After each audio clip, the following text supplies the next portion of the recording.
Okay, so in the last video we added this method, sample method, that had a return type of int and takes int y as a parameter. And we saw that by doing that we added this signature right here, this int sample method int y to our turtle. So in this video I want to play around with this method a little bit. Sometimes by doing that it makes it a little bit clearer about how this coding business works. So one thing I'm going to show you, you can change the name of a method. So I'll just call it foo instead of sample method and compile.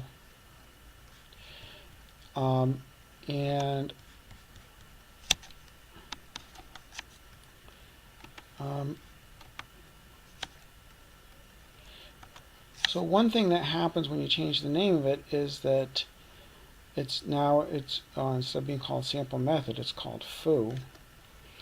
If we run it though, it does exactly the same thing that sample method did.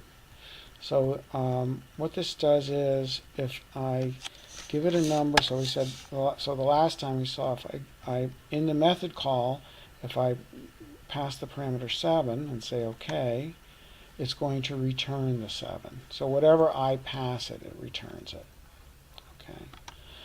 Okay. So changing the name of the method doesn't change anything that the method does. Okay. Let's try changing the return type. Instead of int, how about if I make this Boolean? What happens? And I'll hit compile. And it says incompatible types. Let me hit the question mark, see if there's more help here. It says there was an expression of a certain type required here. You provided an expression of a different type that is not compatible. Example, you wrote a string where an int was expected. Well, in our case, we wrote an int where a Boolean was expected. We're expected to return some kind of a Boolean, but y is an int. We could do this, right? If true is a Boolean, and that will compile. Now this is not a very interesting method anymore, but I'll just show you how it works. What it does is, it's still going to, the input parameter it wants, so the input parameter is going to ask for in the method call is still going to be an integer. That's going to be our y value. So it's asking for an integer, so I have to give it an integer. I'll give it an 8.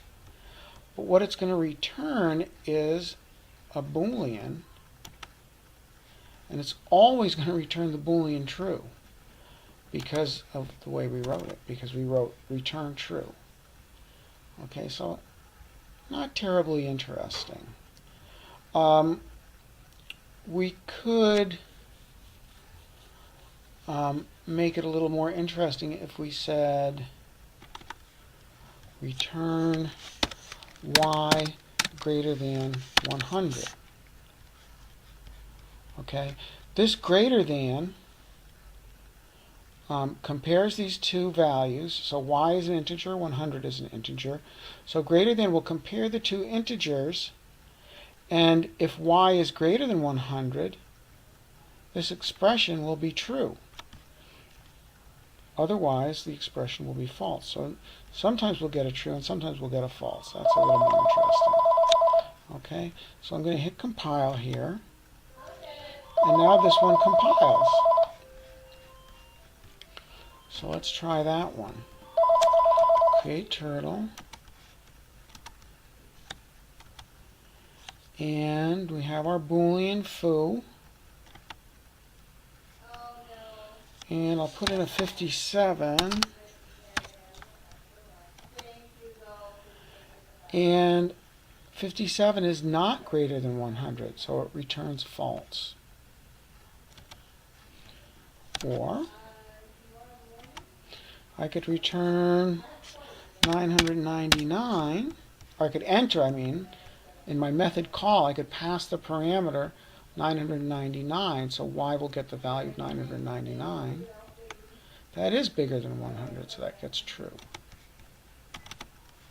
Okay, so this is returning a true or a false depending on the value of y.